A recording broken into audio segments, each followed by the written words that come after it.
Hello guys, good morning. അപ്പോൾ ഇതാ ഇന്നാണ് ആ ദിവസം. ഇന്ന് ഞാൻ ദുബായിലേക്ക് പോവുകയാണ്.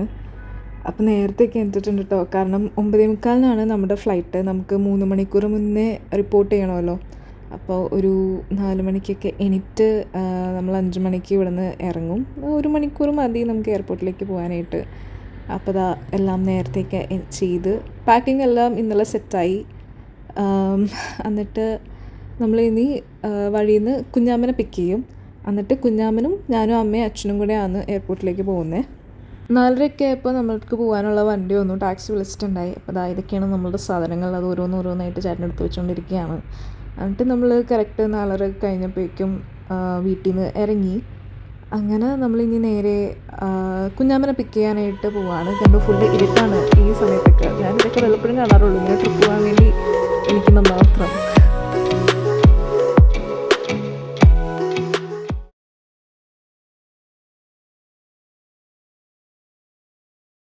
അങ്ങനെ കേസ് നമ്മളിതാ എയർപോർട്ടിലേക്ക് എത്താറായി. അതിൻ്റെ ഒഫീഷ്യൽ സൈനാണല്ലോ ആ കാണുന്നത്. കിട്ടാൻ വേണ്ടി ഞാൻ നേരത്തെ ക്യാമറ ഒക്കെ പിടിച്ച് തുടങ്ങിയായിരുന്നു. അപ്പോൾ ഇതാ നേരം വെളുക്കുന്നല്ലേ ഉള്ളൂ. സ്കൈ ഒക്കെ കാണാൻ നല്ല രസമുണ്ട്. നല്ല ഒരു ഗോൾഡൻ നല്ല നല്ല രസമുണ്ട് കാണാൻ. ഒരു പോസിറ്റീവ് ഫീൽ ഉണ്ട് രാവിലെ തന്നെ. ആൻഡ് എല്ലാം നല്ല രീതിക്ക് നടക്കുമെന്ന് വിചാരിക്കുന്നു. ഫ്ലൈറ്റ് ഡിലേ ഒന്നും ഉണ്ടാവില്ല എന്ന് വിചാരിക്കുന്നു. കാരണം ഞാൻ ഇതിനു മുമ്പ് പോയ ടൈമിലെല്ലാം എനിക്ക് ഡിലേ കിട്ടിയിട്ടുണ്ട്. ഒരു പ്രാവശ്യം 4 മണിക്കൂർ, ഒരു പ്രാവശ്യം 2 മണിക്കൂർ, ഇങ്ങനെയൊക്കെ ആയിരുന്നു സെയിം ദുബായിലേക്ക് പോകുമ്പോൾ. അത് ഫ്ലൈറ്റ് മാറ്റി പിടിച്ച് കഴിഞ്ഞാലും ഞാൻ പോണ സമയമായതുകൊണ്ട് എനിക്ക് ഡിലേ കിട്ടാറുണ്ട്. ഹോപ്പ്ഫുള്ളി അത് ഈ പ്രാവശ്യം ഉണ്ടാവില്ല എന്ന് വിചാരിക്കുന്നു. ആൻഡ് എനിക്കങ്ങനെ ഇപ്പോൾ ടെൻഷനൊന്നും ഇല്ല കേട്ടോ. കാരണം അച്ഛനും അമ്മയൊക്കെ കൂടെ വരുന്നുണ്ടല്ലോ. അതുകൊണ്ട് എന്താ നമ്മൾ വിസിറ്റിങ്ങിന് പോകുന്ന ആ ഒരു ഫീൽ തന്നെയാണ് എനിക്ക് കിട്ടുന്നത്. അങ്ങനെ നമ്മൾ എയർപോർട്ടൊക്കെ എത്തി. നമ്മളുടെ പെട്ടിയൊക്കെ എടുത്ത് ട്രോളിയിലാക്കി വെച്ചിട്ടുണ്ട്.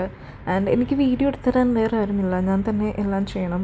വീട്ടുകാരികൾ ഏൽപ്പിച്ചിട്ട് കാര്യമില്ല. അവർ കൊള്ളാക്കി തരുമ്പോൾ ഞാൻ അവരെയായിട്ട് അവിടെ വെച്ചിട്ട് വഴക്കാവും. അപ്പോൾ ഞാൻ തന്നെയാണ് ഓരോന്നെടുക്കുന്നത്. അപ്പോൾ നമ്മളുടെ ഫ്ലൈറ്റ് സമയമായോ നോക്കുകയാണ്, ചെക്ക് ഇൻ ടൈം ആയോ നോക്കുകയാണ്. നമ്മൾ ഇത്തിരി നേരത്തെ എത്തിയായിരുന്നു. എന്നിട്ട് നമ്മൾ കുറച്ച് നേരം വെയിറ്റ് ചെയ്തിട്ട് അവിടെ അത് ബോർഡിൽ കാണിച്ചപ്പോഴാണ് നമ്മൾ ഉള്ളിൽ കയറിയത്. ആൻഡ് അവിടെ നിന്ന് നമ്മൾ നേരെ ബോർഡിംഗ് പാസ് വാങ്ങാനായിട്ടും നമ്മളുടെ ട്രോളിയൊക്കെ കൊടുക്കാനായിട്ടും പോവുകയാണ്. അപ്പോൾ നമ്മളുടെ എല്ലാവരുടെയും സാധനങ്ങളൊക്കെ അതിൽ ഇന്നത് കൊണ്ടുപോകാൻ പാടില്ലാത്തത് ഉണ്ടോ എന്നൊക്കെ അവർ ചോദിക്കും. അതേപോലെ വെയിറ്റൊക്കെ എത്രയാണെന്നൊക്കെ നോക്കിയിട്ട് അവർ ബാഗിൽ ടാഗൊക്കെ ഇട്ടിട്ട്, ഇത് ഞാൻ ജസ്റ്റ് പറയുന്നു എന്നുള്ളൂ. ചില ആൾക്കാരങ്ങനെ എയർപോർട്ട് പ്രോസസ്സൊക്കെ കാണാൻ ഇഷ്ടമുള്ളവരുണ്ടാവുമല്ലോ. അപ്പോൾ അങ്ങനെ അതുകൊണ്ട് ഞാൻ പറഞ്ഞു എന്നുള്ളൂ കേട്ടോ. പിന്നെ ഈ ബാഗ് റാപ്പിംഗ് ഒക്കെ നമ്മൾ എയർപോർട്ടിൽ നിന്ന് ചെയ്തിട്ടില്ല. എയർപോർട്ടിൽ നിന്ന് ചെയ്യുമ്പോൾ 500 ആണ് ഒരു ബാഗിന്. നമ്മൾ എന്ത് ചെയ്തെന്ന് വെച്ച് കഴിഞ്ഞാൽ നമ്മുടെ അവിടെ നിന്ന് തന്നെ ഇങ്ങനെ ഒരു റാപ്പ് വാങ്ങിയിട്ട് വീട്ടിൽ നിന്ന് ഞാനും അച്ഛനും കൂടി ഇരുന്ന് ചെയ്യലായിരുന്നു. ആക്ച്വലി നമ്മൾ ചെയ്യുമ്പോൾ അത് ഭയങ്കര ബുദ്ധിമുട്ടാണ്. കാരണം ഒരാൾ ഇരുന്ന് റാപ്പ് പിടിച്ചിട്ട് വലിച്ചതിങ്ങനെ കെട്ടണം, ഞാനിരുന്ന് തിരിക്കും. ഒരു ജിമ്മിൽ പോകുന്ന ഒരു എഫക്റ്റ് തന്നെയാണ് അതിന്. അപ്പോൾ പക്ഷെ എന്നാലും നമുക്ക് ഇത്രയധികം പെട്ടി ഉണ്ടാകുമ്പോൾ ഒരു പെട്ടിക്ക് 500 വെച്ച് ഭയങ്കര പൈസയല്ലേ. സോ നമ്മൾ തന്നെ ചെയ്തു. പിന്നെ അതെല്ലാം ബോർഡിംഗ് പാസ്സൊക്കെ കിട്ടിക്കഴിഞ്ഞിട്ട് സെക്യൂരിറ്റി ചെക്കിങ് കാര്യങ്ങളെല്ലാം കഴിഞ്ഞു. നമുക്കത് ഒന്നും എടുക്കാൻ പറ്റില്ല വീഡിയോ. എന്നിട്ട് നമ്മൾ വിശന്നിട്ട് ഫുഡ് കഴിക്കാൻ കയറി.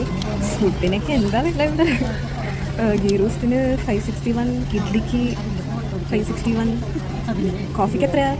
അല്ല സോറി കേട്ടോ, ഗീ റോസ്റ്റിന് 300 സംതിങ് ഉള്ളൂന്നല്ല 300 സംതിങ് പ്ലസ് കോഫി. അത് രണ്ടും കൂടിയാണ് 561.90.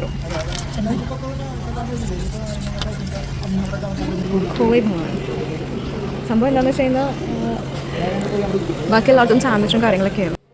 അങ്ങനെ നമ്മൾ ഓർഡർ ചെയ്ത് ഫുഡ് വന്നു. ഞാൻ നെയ്റോസ്റ്റായിരുന്നു പറഞ്ഞ്. അമ്മ ഇഡ്ഡലി കഴിച്ചു. പിന്നെ അച്ഛനൊന്നും കഴിച്ചില്ല. എൻ്റെ കയ്യിൽ നെയ്റോസ്റ്റിൻ്റെ ഒപ്പം വന്ന ഉഴുന്നുവട മാത്രമേ അച്ഛനെടുത്ത് കഴിച്ചിട്ടുണ്ടായിരുന്നുള്ളൂ. പിന്നെ ഒരു ചായം വേറെ വിശക്കുന്നൊന്നുമില്ല എന്നൊക്കെ പറഞ്ഞു. പിന്നെ നമ്മൾ അവിടെ ഇരുന്ന് ഫുഡ് കഴിച്ചു. ഫ്ലൈറ്റ് ഡിലേ ഒന്നും ഉണ്ടായിരുന്നില്ല. അപ്പോൾ നമ്മളിങ്ങനെ മെല്ലെ എല്ലാം സെറ്റായിട്ട് ഒക്കെ ഇരുന്ന് കഴിച്ചു. പിന്നെ അത് കഴിഞ്ഞിട്ട് ഡ്യൂട്ടി ഫ്രീയിൽ ജസ്റ്റ് സംഭവങ്ങളൊക്കെ ഒന്ന് നോക്കി. ആക്ച്വലി കൊച്ചിൻ ഇൻ്റർനാഷണൽ എയർപോർട്ട് ഈ ടെർമിനൽ 3 വന്നേ പിന്നെ ഞാൻ പോയിട്ടുണ്ടായിരുന്നില്ല. മറ്റേ പഴയതായിരുന്നു ഞാൻ കയറിയിട്ടുള്ളത്. ഞാൻ ലാസ്റ്റ് ഫ്ലൈ ചെയ്തത് ഒരു 11 ഇയേഴ്സ് മുന്നാണ്. അപ്പോൾ ഇങ്ങനെ സംഭവങ്ങളൊക്കെ നോക്കി നടക്കുമായിരുന്നു ഉള്ള ടൈമിൽ. പിന്നെ കുറച്ച് നേരം അങ്ങ് വെയിറ്റ് ചെയ്തിരുന്നപ്പോഴേക്കും നമ്മുടെ ഗേറ്റ് ഓപ്പൺ ആയിട്ടുണ്ടായി. അപ്പോൾ അവർ വിളിച്ചു. അത് ഓരോ സീറ്റ് ഇത് ABCD അതനുസരിച്ചിട്ടാണ് വിളിക്കുന്നത്. അപ്പോൾ നമ്മൾ ആ ഒരു ടൈമിനങ്ങ് പോയാൽ മതി. പിന്നെ ഞാൻ അവിടെ ഇരിക്കുമ്പോൾ നമ്മളുടെ GPനെ കണ്ടായിരുന്നു. GPനെയും ഗോപികനെയൊക്കെ കണ്ടായിരുന്നു കേട്ടോ. ഞാൻ നോക്കുമ്പോൾ ഓൾമോസ്റ്റ് എല്ലാ ഇൻഫ്ലുവൻസേഴ്സും ഈ ടൈമിൽ ദുബായിലുണ്ട്. ഇവർ ദുബായിക്കാണോ എന്ന് എനിക്കറിയില്ല. പക്ഷേ അവരെ കണ്ടായിരുന്നു. പിന്നെ ഇതാ നമ്മൾ കയറാനായിട്ട് പോവാണ്. ആൻഡ് ഈ പ്രാവശ്യം എനിക്ക് എന്താ ഫുള്ളൊരു ട്രിപ്പ് മൈൻഡ് എന്നല്ല, നമ്മൾ ഉദ്ദേശം ജോബ് കൂടെയാണല്ലോ, അപ്പോൾ ആ ഒരു ഫീലാണ് എനിക്ക് ഉള്ളത്. പിന്നെ ഇനി ഫ്ലൈറ്റിൽ കയറി എങ്ങനെ 4 മണിക്കൂർ കളയാമെന്നുള്ളതായിരുന്നു എൻ്റെ ചിന്ത. കുറച്ച് നേരം പുറത്തേക്ക് നോക്കിയിരുന്നു, പിന്നെ കുറച്ച് നേരം എന്തെങ്കിലും എൻ്റർടൈൻമെൻറ്റ് ഷോസൊക്കെ കാണാമെന്ന് വിചാരിച്ചു. ആ QR കോഡൊക്കെ സ്കാൻ ചെയ്ത് നോക്കി, പക്ഷേ എനിക്കൊന്നും ഇഷ്ടപ്പെട്ടില്ല അതിൽ. അപ്പം ഞാൻ എവിടെ എത്തി എന്നൊക്കെ നോക്കി, ഇങ്ങനെ ഇടയ്ക്കിടയ്ക്ക് മാപ്പൊക്കെ നോക്കിയിരുന്നു. പിന്നെ എന്താ അത് കഴിഞ്ഞ് ഇടയിലായപ്പോഴേക്കും നമ്മളുടെ ഫുഡ് വന്നായിരുന്നു. ആ ഫുഡ് വന്നതിൻ്റെ സന്തോഷമാണ് നിങ്ങൾ എൻ്റെ മുഖത്ത് കണ്ടുകൊണ്ടിരിക്കുന്നത്.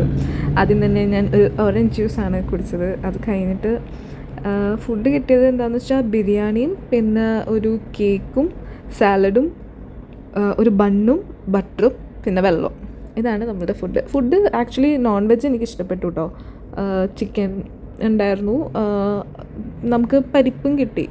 പക്ഷേ പരിപ്പ് എനിക്ക് അത്ര ഇഷ്ടപ്പെട്ടില്ല. കണ്ടോ ഈ സൈഡിലെ പരിപ്പ്, അതെനിക്ക് അത്ര ഇഷ്ടപ്പെട്ടില്ല. പക്ഷേ ചിക്കൻ അത് നല്ലതായിരുന്നു, ടേസ്റ്റ് ഉണ്ടായിരുന്നു. എനിക്ക് സാധാരണ ഫ്ലൈറ്റിലെ ഫുഡ് ഇഷ്ടമല്ല, പക്ഷേ ഇത് എനിക്ക് ഇഷ്ടപ്പെട്ടായിരുന്നു. അത് കഴിഞ്ഞ ഉടനെ തന്നെ അവർ കോഫിയും പിന്നെ ചായയൊക്കെ കൊണ്ടുവന്നു. അപ്പോൾ ഞാൻ കോഫി കുടിച്ചു, പക്ഷേ കോഫി കൊള്ളില്ലായിരുന്നു കേട്ടോ. അത് കഴിഞ്ഞിട്ട് എനിക്ക് ആക്ച്വലി നല്ല ഉറക്കം വന്നിട്ടുണ്ടായി. പക്ഷേ സംഭവം എന്താണെന്ന് വെച്ചാൽ ഞാൻ നെക്ക് പില്ലോ എടുക്കാൻ പറഞ്ഞു.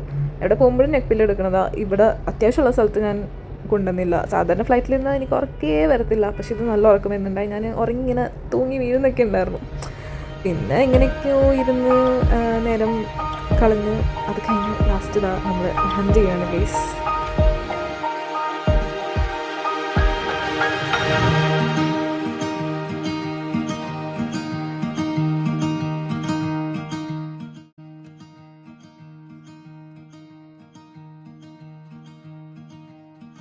നമ്മൾ ലാൻഡ് ചെയ്തിട്ട് ഇനി ഇമിഗ്രേഷനിലേക്ക് പോവാണ്. ഇവിടുന്ന് അങ്ങോട്ട് ഞാൻ അധികം വീഡിയോ ഒന്നും എടുത്തിട്ടില്ല. കാരണം എന്താണെന്ന് വെച്ച് കഴിഞ്ഞാൽ ദുബായ് ആണ്, ഇവിടെ ഒട്ടേനും പിടിച്ചതിനും ഫൈനാണ്. ആക്ച്വലി നമ്മൾ വീഡിയോ എടുക്കുമ്പോൾ വേറെ ആൾക്കാർ കംപ്ലയിൻറ്റ് ചെയ്താൽ കൂടെ നമുക്ക് ഭയങ്കര ഇഷ്യൂ ആണ്. അങ്ങനെ സിറ്റുവേഷൻസ് ഉള്ളത് കൊണ്ടും ഉണ്ടാവുന്ന പല ആൾക്കാരും വാണിംഗ് തന്നതുകൊണ്ടും നേരിട്ട് കണ്ടിട്ടുള്ളത് കൊണ്ടും എല്ലാം കൊണ്ടും ഞാൻ വീഡിയോ എടുക്കാൻ എനിക്ക് പേടിയായതുകൊണ്ട് ഇറങ്ങിയിട്ടല്ലേ ഉള്ളൂ. എന്തിനോ ഓരോ ഇഷ്യൂ ഉണ്ടാക്കില്ലേ, ഞാൻ അങ്ങനെ എടുത്തിട്ടില്ല.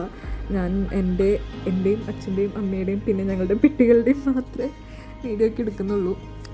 സോ നമ്മൾ എത്തിയിട്ടോ, ബാഗൊക്കെ കളക്ട് ചെയ്തു. ഇനി പുറത്തേക്ക് പോകുക. മുത്ത് അവിടെ 1 hour മുന്നേ എത്തിയിട്ടുണ്ട്.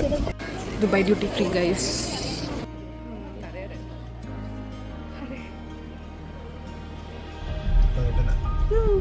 Hi guys. അങ്ങനെ നമ്മൾ ദുബായ് എത്തി. ഞാനിവിടെ വന്ന് എയർപോർട്ടിൽ നിന്ന് പുറത്തേക്ക് ഇറങ്ങിയപ്പോൾ തന്നെ എനിക്കൊരു ഭയങ്കര ചൂട് തോന്നി കേട്ടോ. പക്ഷേ അത് ഉച്ച ടൈം ആയതുകൊണ്ടായിരിക്കാം. ഞാനിപ്പോൾ ഈ വന്നത് ഒരു വിൻ്റർ ടൈം തുടങ്ങണ ആ ഒരു ടൈമാണ്. അപ്പം നല്ല കാലത്താണ് വന്നത് എന്നാണ് എൻ്റെ അടുത്ത് എല്ലാവരും പറഞ്ഞത്. പിന്നെ നമുക്ക് ഇമിഗ്രേഷനിൽ നിന്ന് ഒരു സിം കിട്ടും. ഇത് ആക്ച്വലി 24 hours കഴിഞ്ഞിട്ട് ആക്ടിവേറ്റ് ആവത്തുള്ളൂ കേട്ടോ.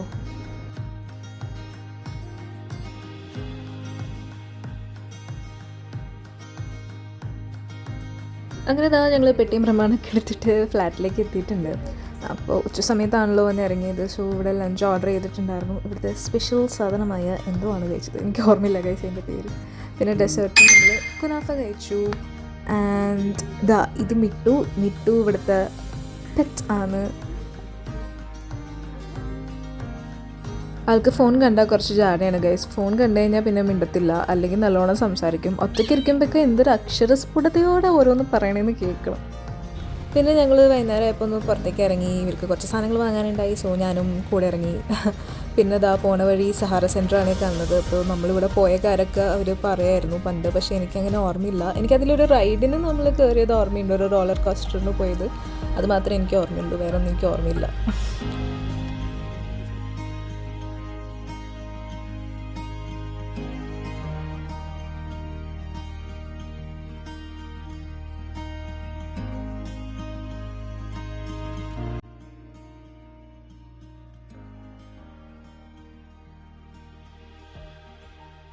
ഇതാണ് ഗൈസ് ബാൽക്കണി എന്നുള്ള വ്യൂ. നല്ല രസമുണ്ടല്ലേ, കുറേ ലൈറ്റ്സ് ഒക്കെ ആയിട്ട്.